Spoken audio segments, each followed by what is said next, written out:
रात का दूसरा पहर था। पूरे शहर में सन्नाटा पसरा हुआ था, लेकिन काले पत्थरों से बनी पुरानी हवेली के भीतर अजीब सी हलचल महसूस हो रही थी।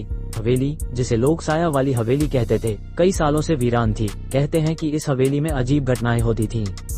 इसके बावजूद शहर के युवा पत्रकार अर्जुन को रहस्यों को सुलझाने का शौक था। जब उसने साया वाली हवेली के बारे में सुना तो उसके अंदर का पत्रकार जाग उठा।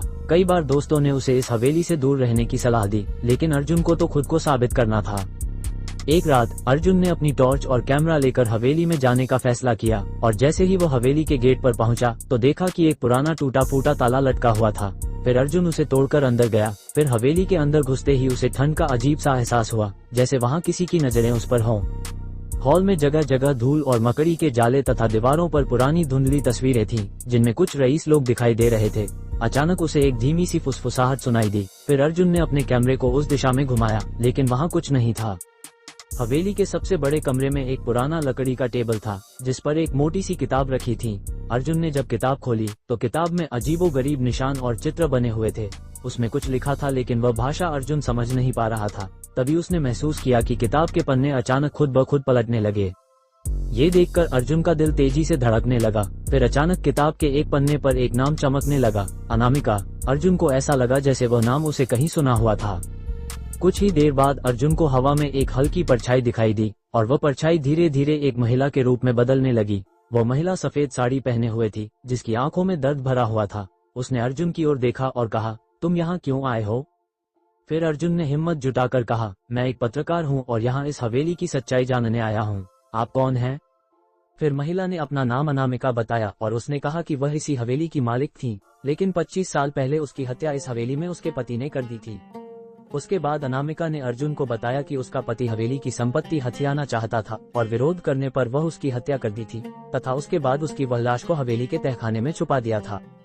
अनामिका ने अर्जुन से कहा कि उसकी आत्मा तभी मुक्त हो सकती है जब उसकी हड्डियों को ढूंढकर उसे न्याय दिलाया जाए। फिर अर्जुन ने तहखाने का दरवाजा ढूंढना शुरू किया, और ढूंढते ढूंढते हवेली की फर्श पर एक जगह हल्की सी आवाज आई। तब उसने वहां से लकड़ी का फर्श हटाया, जहां नीचे एक गहरा अंधेरा रास्ता था।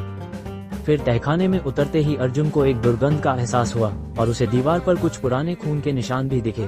थोड़ी देर तलाशने के बाद उसे एक जगह मिट्टी में दबा हुआ कंकाल मिला, तथा कंकाल के पास एक सुनहरी चूड़ी भी पड़ी थी, जिस पर लिखा हुआ था। जैसे ही अर्जुन ने कंकाल को निकाला, अचानक तहखाने में दरवाजा खुद ब खुद बंद हो गया। चारों ओर अंधेरा छा गया। अर्जुन ने टॉर्च जलाने की कोशिश की, लेकिन वह भी काम नहीं कर रही थी। तभी उसे पीछे से किसी के चलने की आवाज सुनाई दी।